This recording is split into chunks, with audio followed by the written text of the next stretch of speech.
आसपास चुंबकीय क्षेत्र उत्पन्न करता है। चुंबकीय क्षेत्र क्या है? तो जैसा आप चुंबक देखे हैं, किसी चुंबक के चारों ओर का वह क्षेत्र जिसमें अन्य चुंबक लाने पर अपने ऊपर चुंबकीय बल का या आकर्षण अथवा प्रतिकर्षण बल का अनुभव करता है, उन्हें चुंबकीय क्षेत्र कहते हैं। ठीक है, यानी किसी चुंबक के पास कोई अन्य चुंबक लाएंगे तभी वो चुंबकीय बल अनुभव करेगा। ठीक है, यदि चुंबक के पास प्लास्टिक लाएंगे या चुंबक के पास प्रति चुंबकीय पदार्थ लाएंगे या अन्य चुंबकीय पदार्थ लाएंगे तो नहीं होगा। चुंबक के पास लौह चुंबकीय पदार्थ लाना पड़ेगा। लौह चुंबकीय पदार्थ जैसे निकिल, कोबाल्ट, लोहा, ये सब लौह चुंबकीय पदार्थ है। और जब चुंबक के पास लौह चुंबकीय पदार्थ लाते हैं तब जाके उस वस्तु पर चुंबकीय बल का अनुभव करेगा। ठीक है, अगर चुंबकीय क्षेत्र में यदि आप कंपास की सुई यानी चुंबकीय सुई, मोबाइल में आप तो देखे हैं कंपास खोलेंगे ना, तो जैसे मोबाइल में कंपास खोलते हैं तो कंपास आपको ऑटोमेटिक ये दिखाएगा कि किस दिशा में आप हैं। ठीक है, और आपका वहाँ पर डायरेक्शन जहाँ है वहाँ पर आपको डायरेक्शन बताएगा कि उत्तर, दक्षिण, पूर्व, पश्चिम, आपको कंडीशन बताएगा। बहुत लोग नहीं जानते हैं कंपास क्या होता है, मोबाइल में बस मोबाइल रखते हैं एंड्रॉइड सेट, लेकिन उसके बारे में जिक्र नहीं करते हैं। यानी देखिए, जब किसी चुंबकीय क्षेत्र में जब कंपास ले जाते हैं यानी चुंबकीय सुई ले जाते हैं तो वह एक निश्चित दिशा में ठहरती है। यानी ऐसा अगर आप चुंबक लेते हैं, दंड चुंबक या नाल चुंबक, और इसको धागे से बांध कर स्वतंत्रता पूर्वक लटकाएंगे तो यह सदैव उत्तर दक्षिण दिशा में ठहरेगी, अर्थात एक निश्चित दिशा में ठहरेंगे। लेकिन जब इसके आसपास कोई इलेक्ट्रिक फील्ड लाएंगे, जैसे वैद्युत क्षेत्र लाएंगे या चुंबकीय क्षेत्र लाएंगे अलग से, तो यह विक्षेपित होने लगेगी। यह उत्तर दक्षिण दिशा से विक्षेपित होगी। जिस दिशा में चुंबकीय क्षेत्र अधिक होगा उस दिशा में ये विक्षेपित हो जाएगी, घूम जाएगी। यानी आपको कंडीशन ये मिलेगा कि जब कोई चुंबक या नाल चुंबक या दंड चुंबक या कंपास की सुई को लेके जाते हैं और जब चुंबकीय क्षेत्र में रखेंगे तो उस पर एक बलजुग्म का आघूर्ण कार्य करेगा, उस पर एक बलजुग्म का आघूर्ण कार्य करेगा, और वह बलजुग्म का आघूर्ण सदैव उत्तर दक्षिण दिशा में या चुंबकीय क्षेत्र के दिशा में घुमाने का प्रवृत्ति रखता है। यानी जब ओस्टेड ने एक चालक लिया और चालक को बैटरी से जोड़ा, ओस्टेड ने, देखिए, एक चालक लिया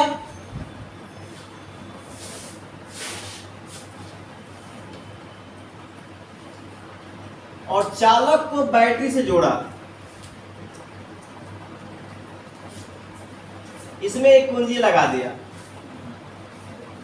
ठीक है, एक चालक एडी लिया और चालक को बैटरी से जोड़ा, और जैसे बैटरी से जोड़ा और जोड़ने के बाद इसमें धारा प्रवाहित किया और प्रवाहित करने के बाद इसके पास कंपास की सुई आया,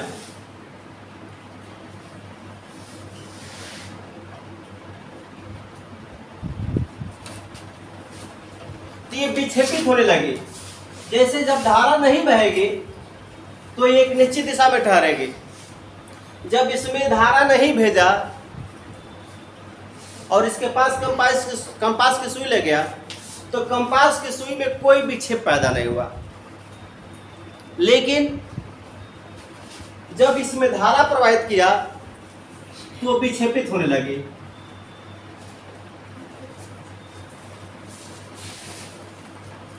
वो विक्षेपित होने लगी। ठीक है, यानी सुई हिलने लगी और एक निश्चित दिशा में ठहर गई। जब वो धारा का मान बदला, बैटरी का ऋण प्लेट इससे और धन प्लेट इससे कर दिया। जब धारा इधर से भेजा विपरीत दिशा में तो विक्षेप उसका बदल गया। ठीक है, वो विपरीत दिशा में विक्षेपित होने लगे। यानी धारावाही चालक के आसपास कंपास की सुई ले गया तो अब विक्षेपित होने लगा, और जैसे धारा बंद कर दिया उसका विक्षेप शून्य हो गया, यानी वो सुई हिल नहीं रही थी।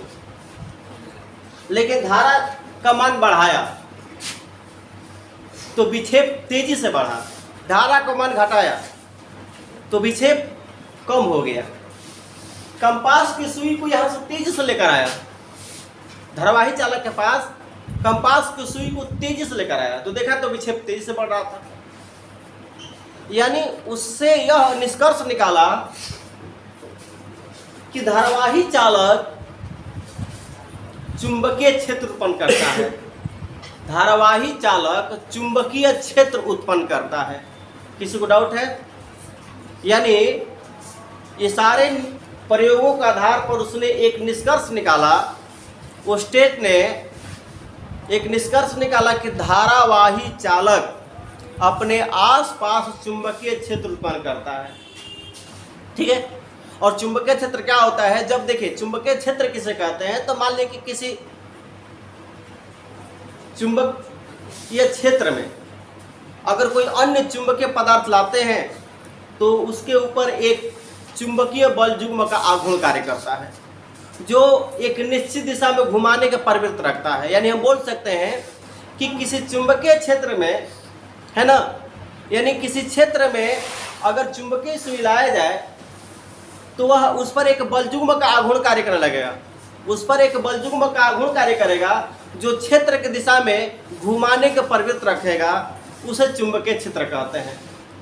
या सिंपल भाषा में बोलेंगे, किसी चुंबक के चारों ओर का वह क्षेत्र जिसमें अन्य कोई चुंबकीय पदार्थ लाते हैं या चुंबकीय सुई लाते हैं तो उस पर एक बल युग्म का आघूर्ण कार्य करने लगता है, या चुंबकीय बल या आकर्षण या प्रतिकर्षण बल कार्य करने लगता है, उसे चुंबकीय क्षेत्र कहते हैं।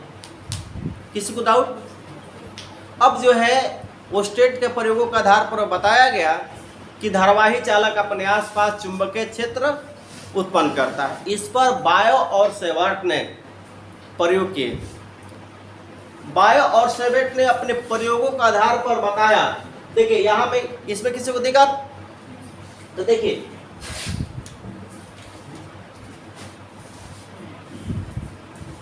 बायो एवं सेवर्ट, ठीक है, बायो एवं सेवर्ट के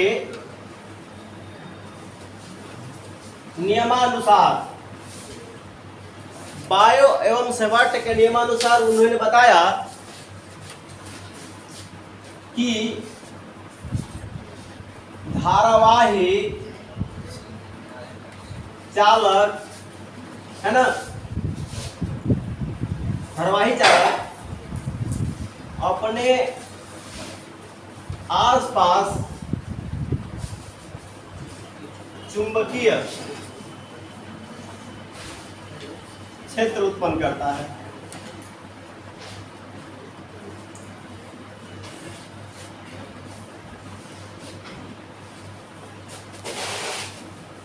मैंने स्टेट ने ये बताया कि धारावाही चालक अपने आसपास चुंबकीय क्षेत्र उत्पन्न करता है, और इसका निष्कर्ष बाय और सेवेट ने प्रयोगों का आधार पर बता दिया।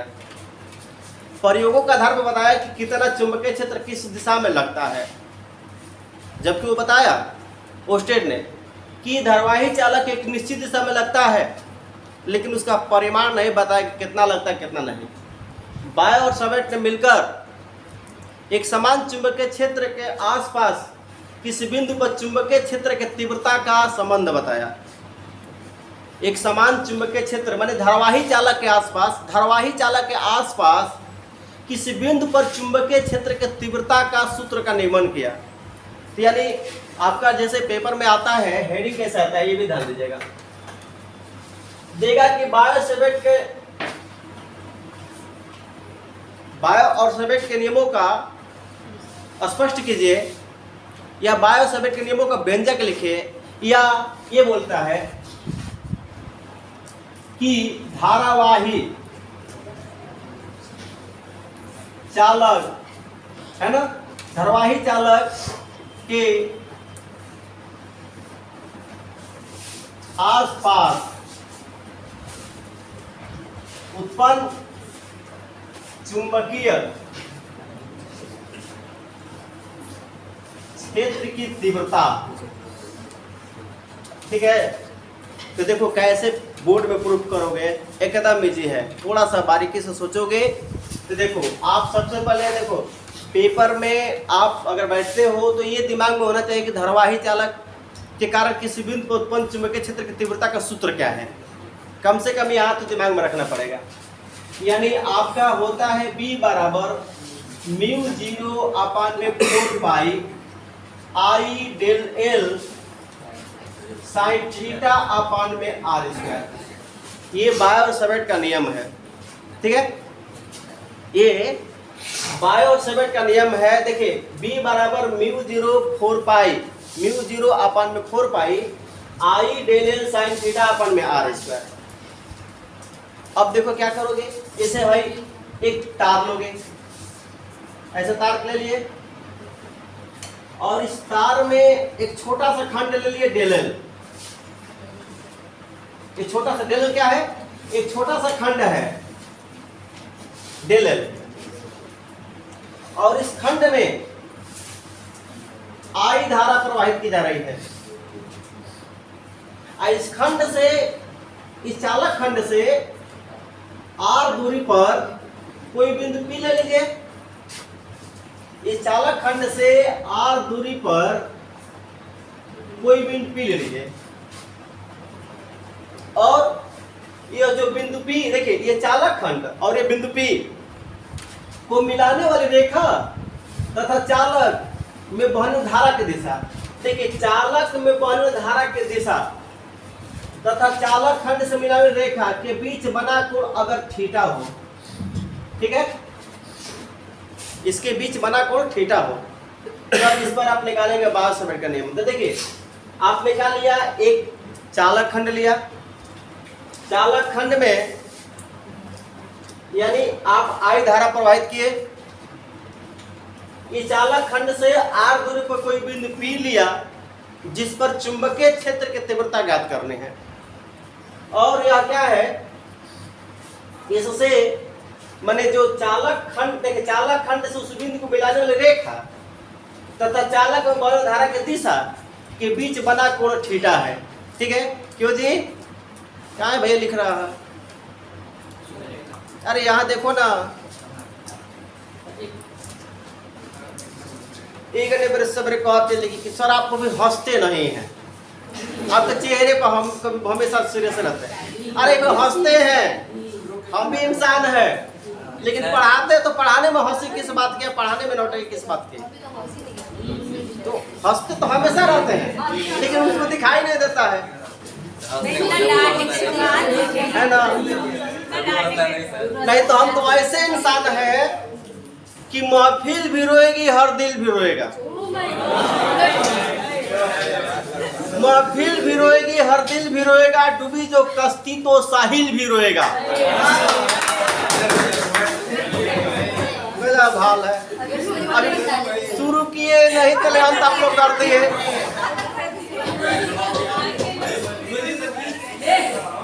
अरे महफिल भी रोएगी, हर दिल भी रोएगा, डूबी जो कश्ती तो साहिल भी रोएगा। इस दुनिया में हम इतना प्यार बिखेर देंगे कि मेरी मौत पर मेरा कातिल भी रोएगा। तो ये इंसान है हम, पढ़ाते समय हंसी किस बात की, ठीक है, दिख रहा है। आइए अब देखिए आप इसको कैसे प्रूव करोगे, आप इसको कैसे प्रूव करोगे, देखो कैसे एकदम इजली तरीका। देखिए ये तो आपका μ0/4 ये नियत मान है, μ0/4 ये नियत वैल्यू है। लेकिन यहाँ से देखो, यहाँ से स्टार्ट करोगे, सबसे पहले लिखोगे कि आवाज बंद करिए। देखिए ये जो धारावाही चालक है, धारावाही चालक के पास किस बिंदु पर उत्पन्न चुंबकीय क्षेत्र की तीव्रता, धारावाही चालक के पास, देखिए यहां पर ध्यान दीजिएगा, धारावाही चालक के पास किसी बिंदु पर उत्पन्न चुंबकीय क्षेत्र की तीव्रता जो है उसमें ये क्या है, धारा है ना, उसमें प्रवाहित धारा के सीधा है, अगर सीधा है तो उनको पता लेंगे। तो देखिए किसी बिंदु पर उत्पन्न चुंबकीय क्षेत्र की तीव्रता चालक में प्रवाहित धारा के अनुक्रमानुपाती होता है। ये इक्वेशन है।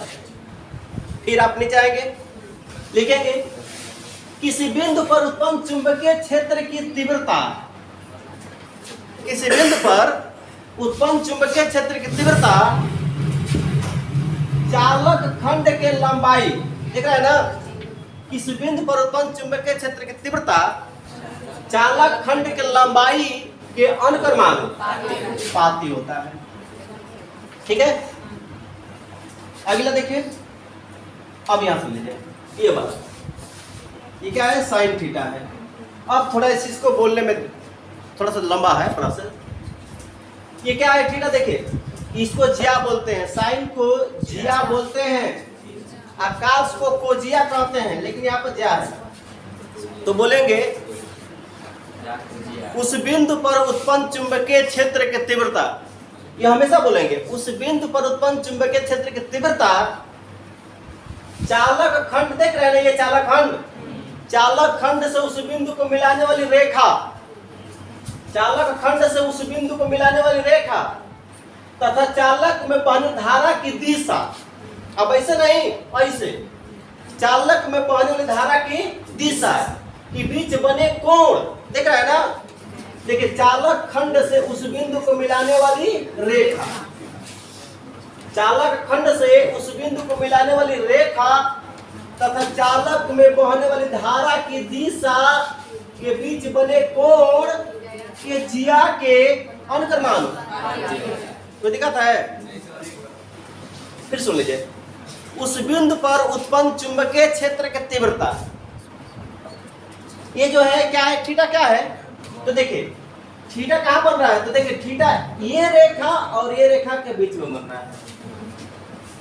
ये जो थीटा झुकाव है, ये रेखा और ये रेखा, क्योंकि पढ़े है ना, दो किरणों को झुकाव को कोण कहते हैं, दो किरणों को झुकाव को कोण कहते हैं, समस्या। तो देखिए ये कंडीशन आती है कि चालक खंड से इस बिंदु को मिलाने वाली रेखा, ठीक है, चालक खंड ये है, चालक खंड से इस बिंदु को मिलाने वाली रेखा तथा चालक में बहने वाली धारा की दिशा है ना, है के बीच बने कोण के जिया, है कि नहीं? फिर सुन लीजिए, चालक खंड से उस बिंदु को मिलाने वाली रेखा तथा चालक में बहने धारा की दिशा के बीच बने कोण के जिया के अनुक्रमानुपाती, अर्थात ये है कि नहीं है? किसी को दिक्कत है? अब देखिए ये कंडीशन के अनुसार अब वो 1/r², तो ये r² क्या, देखिए ये r क्या है, दूरी है, और दूरी का वर्ग है, लेकिन कहां से दूरी है, तो देखिए किसी चालक के कारण, माने देखिए किसी धारावाही चालक के कारण किसी बिंदु पर उत्पन्न चुंबकीय क्षेत्र की तीव्रता, किसी बिंदु पर उत्पन्न चुंबकीय क्षेत्र की तीव्रता चालक खंड से उस बिंदु की दूरी, ये चालक खंड से उस बिंदु की दूरी है ना, चालक खंड से उस बिंदु की दूरी, दूरी के वर्ग के व्युत्क्रमानुपाती, एकदम समझ, चालक खंड से, देखिए चालक खंड से उस बिंदु की दूरी, देखिए ये देख रहे हैं, बीच की दूरी के वर्ग के व्युत्क्रमानुपाती। समस्या है किसी को? चालक खंड ये, देखिए चालक खंड से ये जो दूरी है, चालक खंड से उस बिंदु की दूरी है, तो चालक खंड से उस बिंदु की दूरी के वर्ग के व्युत्क्रमानुपाती होता है। ये रहा हमारा, कोई दिक्कत है? अब आप देखिए 4 समीकरण लिख लिए, अब लिख देंगे समीकरण फर्स्ट, सेकेंड, थर्ड एवं फोर्थ से, लिखेंगे का समीकरण फर्स्ट, सेकेंड, थर्ड एवं फोर्थ से, कोई दिक्कत है? यानी from equation first second third and fourth से। समस्या है? अब क्या करेंगे, देखिए एकदम इजीली तरीका।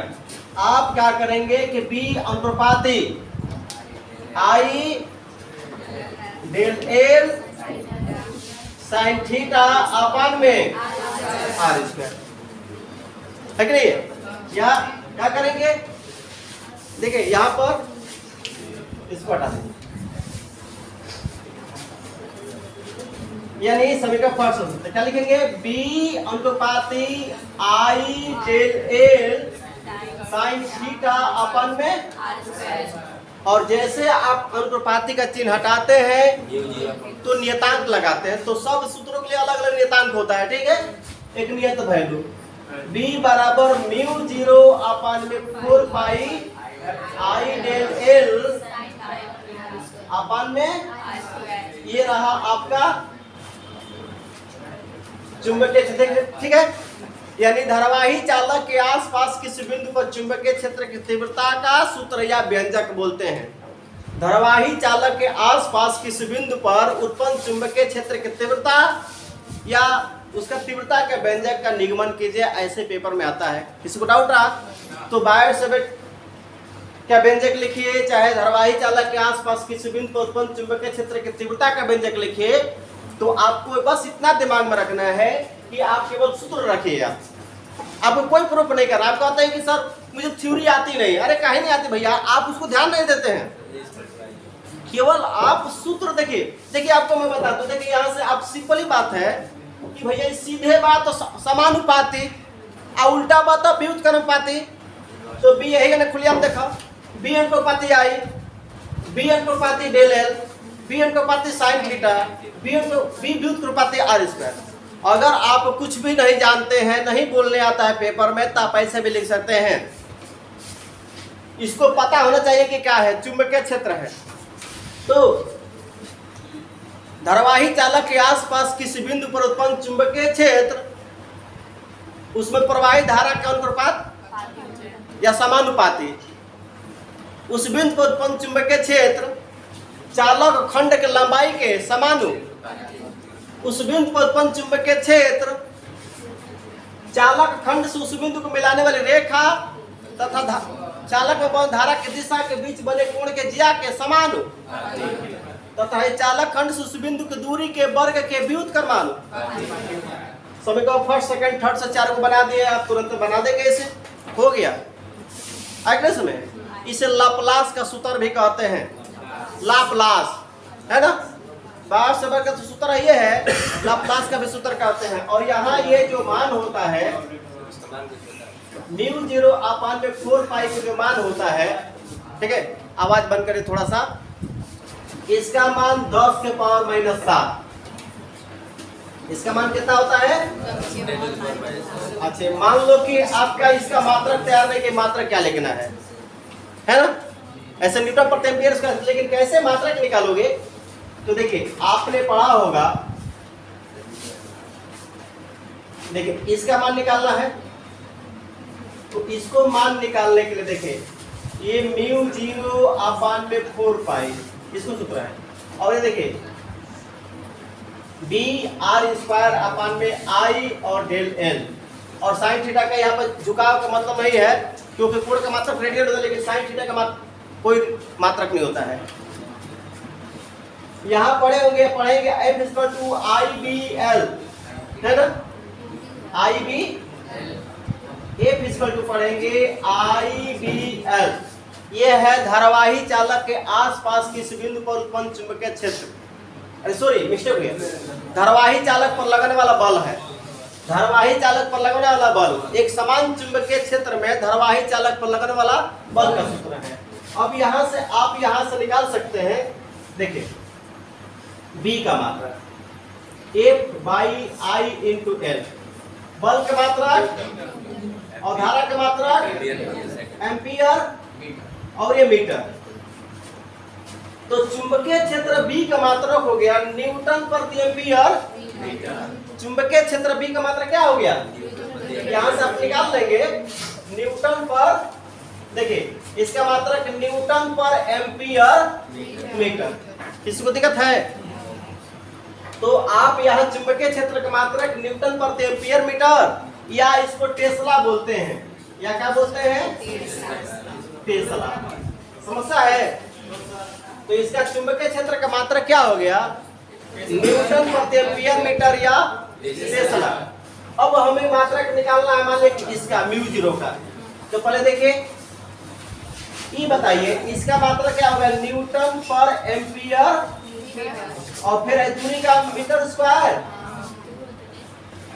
और मेन बटन में आ जाइए भाई एम्पियर होगा और फिर ये, तो देखिए ये मीटर से एक मीटर कट गया,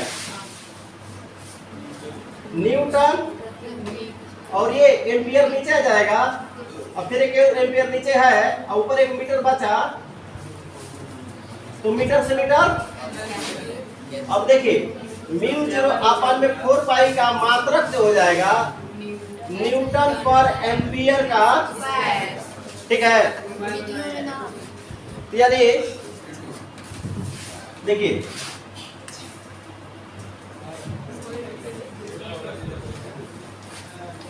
म्यू जीरो अपन में 4 पाई का यहाँ पर मात्र देखिए 10 के पावर -7 और न्यूटन पर एम्पियर। जैसे मान लीजिए कि मीटर से मीटर कट गया, एम्पियर में एम्पियर, तो न्यूटन पर, तो ये रहा आपका, ठीक है। जहां ये देखिए जहां म्यू जीरो जो है ये निर्वात की चुंबकशीलता कहते हैं म्यू जीरो को, जबकि देखिए इप्सिलॉन नॉट को कहते हैं, ये देखिए ये म्यू नॉट या म्यू जीरो है, इसको म्यू जीरो कहते हैं चुंबकशीलता, निर्वात की चुंबकशीलता, और ये है निर्वात की वैद्युतशीलता, ठीक है। या इसको वैद्युत पारगम्यता कहते हैं और इसको चुंबकीय पारगम्यता कहते हैं, पारगम्यता चुंबकीय इसको कहते हैं, चुंबकीय पारगम्यता। कोई समस्या है? तो इसको निर्वात की चुंबकशीलता या चुंबकीय पारगम्यता कहते हैं। असल में कि दिक्कत हो रही है किसी को? तो ये रहा, देखो ऐसे सूत्रों का निगमन किया जाता है। अब जैसे इसी पर मान लेके धारावाही चालक की जैसे इस पर बल लगते हैं, जैसे अब इसको हम निकालेंगे कैसे, मान लेंगे चुंबकीय क्षेत्र कितने, तो चुंबकीय क्षेत्र एक सदिश राशि है। क्या है ये? सदिश राशि है। चुंबकीय क्षेत्र क्या है? एक सदिश राशि है। अब इसकी दिशा कैसा निकालते हैं?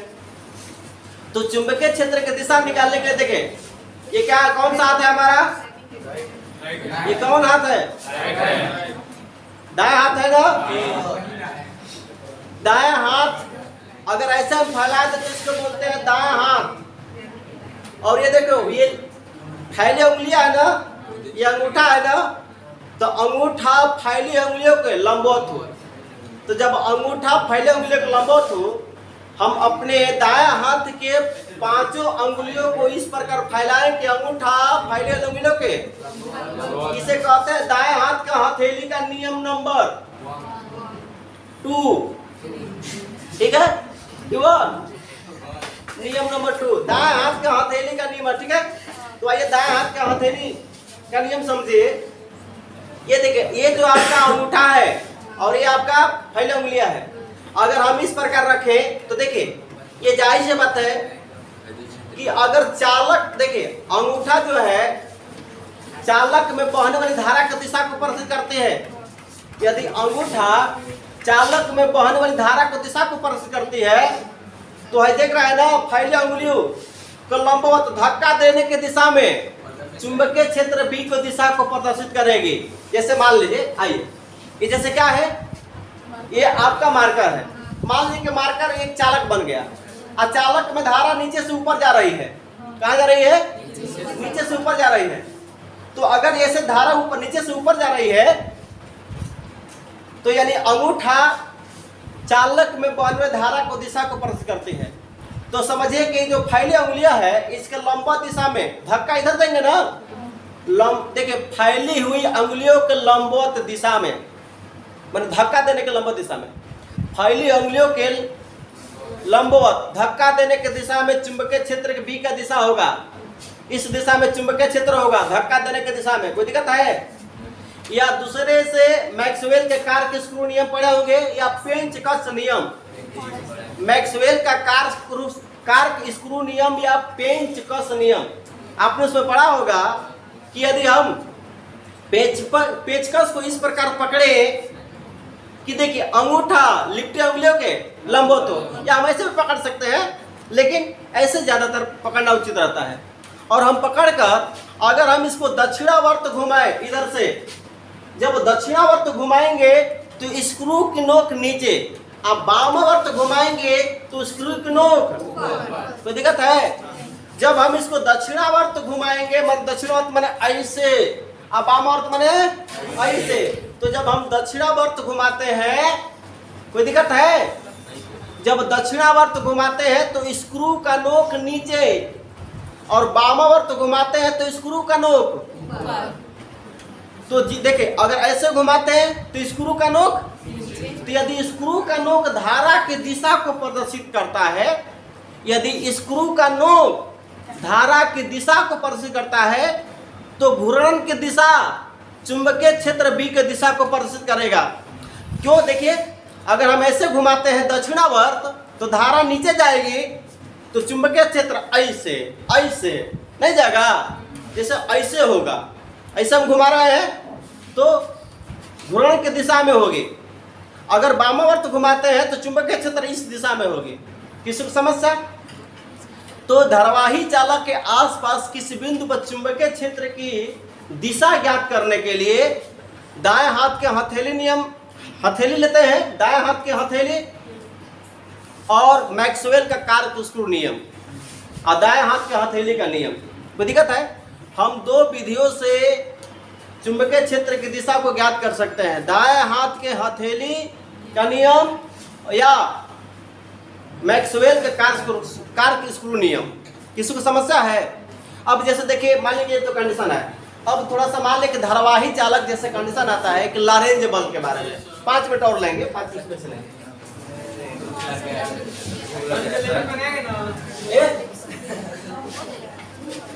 जैसे क्या देखिए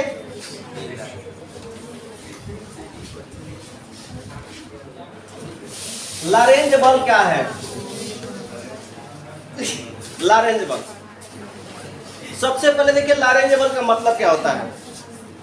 अच्छा यदि कोई देखिए आपने पढ़ा कि किसी चुंबक के चारों तरफ अन्य चुंबकीय पदार्थ लाएंगे तो उसके ऊपर एक चुंबकीय बल लगेगा, लगेगा नहीं लगेगा? ठीक उसी प्रकार जब आवेश गति करेगा तो अपने आसपास चुंबकीय क्षेत्र उत्पन्न करता है, और वो किसी अन्य चुंबकीय क्षेत्र में प्रवेश करता है तो उस पर बल तो लगे ही लगेगा। चुंबकीय क्षेत्र देखिए गतिमान आवेश, जैसे आवेश है अगर गति करेगा तो गतिमान आवेश अपने आसपास चुंबकीय क्षेत्र उत्पन्न करता है, और यदि वो किसी अन्य चुंबकीय क्षेत्र में प्रवेश करता है तो उस पर एक बल लगता है, और वो बल को हम कहते हैं लॉरेंज बल। उस चुंबकीय बल को लॉरेंज बल, तो हम बोल सकते हैं कि लॉरेंज बल किसे कहते हैं? तो किसी गति में देखिए किसी चुंबकीय क्षेत्र में गतिमान आवेश पर लगने वाले बल को चुंबकीय बल या लॉरेंज बल कहते हैं। कोई दिक्कत है? यानी किसी चुंबकीय क्षेत्र में गतिमान आवेश पर लगने वाले चुंबकीय बल को ही लॉरेंज बल कहते हैं। किसी को समस्या है? ध्यान दीजिए, किसी चुंबकीय क्षेत्र में गतिमान आवेश पर लगने वाले चुंबकीय बल को लॉरेंज बल कहते हैं। Any problem? अब देखिए अगर किसी चुंबकीय क्षेत्र में अगर हम धारावाही चालक ले जाते हैं तो धारावाही चालक माने चालक में भी धारा बह रही है ना, तो यदि किसी चुंबकीय क्षेत्र में धारावाही चालक ले जाते हैं तो मान लीजिए कि ऐसे देखिए क्या होता है, इसको कैसे उठाता है पेपर में देखो, एक समान चुंबकीय क्षेत्र में धारावाही चालक पर बल, धारावाही चालक पर लगने वाला बल। कोई समस्या? अब इसको कैसे प्रूफ करोगे? तो देखिए सबसे पहले फिगर बना लो एक, ठीक है। असल में इसमें चुंबकीय क्षेत्र का डायरेक्शन ऐसे दिखा दो,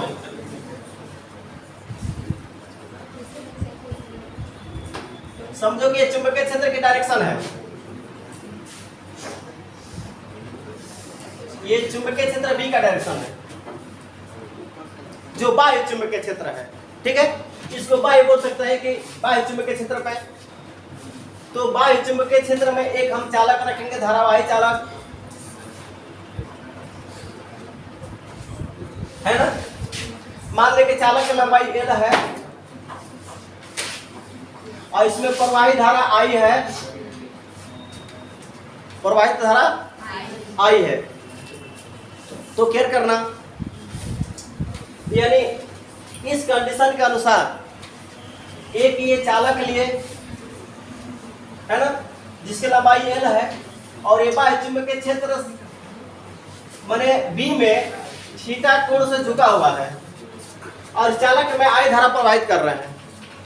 देखिए जब चालक में धारा प्रवाहित नहीं करेंगे तो इस पर कोई बल नहीं लगेगा, और जब चालक में धारा प्रवाहित करेंगे तो इस पर बल लगेगा, ठीक है। चालक में जब धारा प्रवाहित करेंगे तो इस पर बल लगेगा, और वो बल देखिए सूत्र क्या होता है, F = IBL sin थीटा। यानी एक समान चुंबकीय क्षेत्र पर लगना धारावाही चालक पर बल, एक समान चुंबकीय क्षेत्र में धारावाही चालक पर लगने वाला बल का सूत्र ये है। अब इसको कैसे प्रूफ करोगे, तो देखो बताने की तरीका, ये सीधा है, ये भी सीधा है, सब सीधा है। F अनुपाती I, F अनुपाती B, F अनुपाती L और F अनुपाती साइन थीटा। डाउट है? इक्वेशन फर्स्ट, इक्वेशन सेकेंड है कि नहीं है? तो देखो कैसे बोलोगे, एक समान चुंबकीय क्षेत्र में स्थित धारावाही चालक पर लगने वाला बल, ये बल है ना, ये बल तो है, लेकिन एक समान चुंबकीय क्षेत्र में धारावाही चालक पर लगने वाला बल है। तो एक समान चुंबकीय क्षेत्र में स्थित धारावाही चालक पर लगने वाला बल, उसमें प्रवाहित धारा के अनुक्रमानुपाती, अर्थात एक समान चुंबकीय क्षेत्र में स्थित धारावाही चालक पर लगने वाला बल बाह्य चुंबकीय क्षेत्र के अनुक्रमानुपाती हो गया। धारावाही चालक पर लगने वाला बल चालक के लंबाई के अनुपाती या समानुपाती बोलेंगे। धारावाही चालक पर लगने वाला चालक में बहने धारा की दिशा, चालक में बहने धारा की दिशा तथा चुंबकीय क्षेत्र के दिशा के बीच बने कोण के जिया के धारावाही चालक पर लगने वाला चालक में बहने धारा की दिशा तथा क्षेत्र के दिशा के बीच बने कोण, धारा की दिशा तथा क्षेत्र के बीच बने कोण के जिया के, अर्थात चारों समीकरण को लेके समीकरण फर्स्ट सेकेंड थर्ड से है ना, F अनुपाती IBL sin, अनुपाती का चिन्ह हटाते हैं तो एक नियतांक लगाते हैं IBL sin, जहाँ m के स्पत्ति में यहाँ पर k का मान 1 होता है, m के s पदार्थ k बराबर 1, तब बल हो जाएगा F = IBL sin थीटा। इसको दिखाता है, थोड़ा सा एक मिनट रुक रहे, अब थोड़ा सा लॉरेंज बल के बारे में थोड़ा सा जिक्र करते हैं।